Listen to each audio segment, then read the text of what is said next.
An honor guard at an airbase in South Korea greeted the arrival of the remains of American servicemen returned by North Korea today.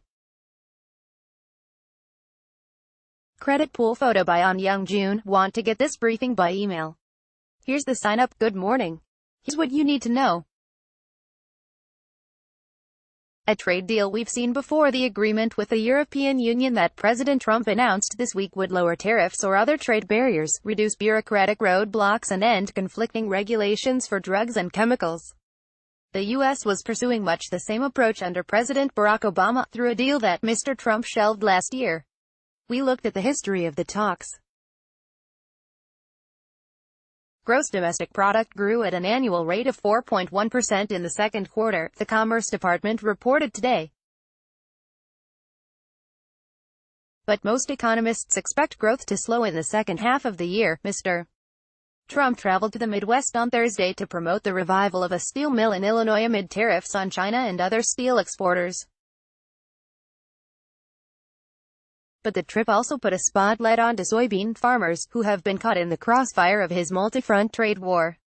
Image. President Trump spoke at a steel mill in Granite City, Ill, on Thursday. To see an old big monster plant like this reopening, that is a great honor, he said. Credit him. Brenner. For the New York Times, the special counsel, Robert Mueller, is scrutinizing tweets from President Trump about Attorney General Jeff Sessions and the former FBI Director James Comey as part of his wide-ranging investigation. Several of the tweets came while Mr. Trump was also privately pressuring the men, both key witnesses in the inquiry. Mueller is examining whether it all adds up to an attempt to obstruct the investigation. Here's how Mr. Trump's public and private statements line up. Separately, federal investigators in Manhattan have asked to interview Alan Weisselberg, the chief financial officer of the Trump Organization, as part of their investigation into Mr. Trump's former lawyer Michael Cohen. According to two people familiar with the matter, the remains of what are believed to be 55 American servicemen were flown to South Korea today before being sent to Hawaii, where forensic work will be carried out to identify them. North Korea's leader, Kim Jong-un, promised to return the remains of American troops during his summit meeting with President Trump last month. The Korean War was halted with an armistice signed 65 years ago today, but the remains of thousands of American troops have not been returned, largely because there was never a formal peace treaty. Meeting a deadline, the federal government reported that it would reunite the last eligible migrant families separated at the southwest border by Thursday night's court-ordered deadline, but hundreds of children remained in federal custody. The parents who are deemed eligible for reunification represent only about a third of all those separated from their children after crossing the border, a practice that began last summer and escalated in May, in New York. Gov. Andrew Cuomo described a night of gross incompetence, with children being driven from one airport to another as the government raced to return them to their parents. At least one person was killed late Thursday as a rapidly expanding wildfire in Northern California crossed into Redding, a city of 92,000 people about 100 miles south of the border with Oregon. Credit Noah Berger, Associated Press. Ora White Hitchcock's drawings of mammoths and other extinct vertebrates, at the American Folk Art Museum in New York. Credit George Etheredge. For the New York Times. Way suggest 10 new books and, if you're in New York City, a slate of cultural events. If you're still looking for things to do, look up.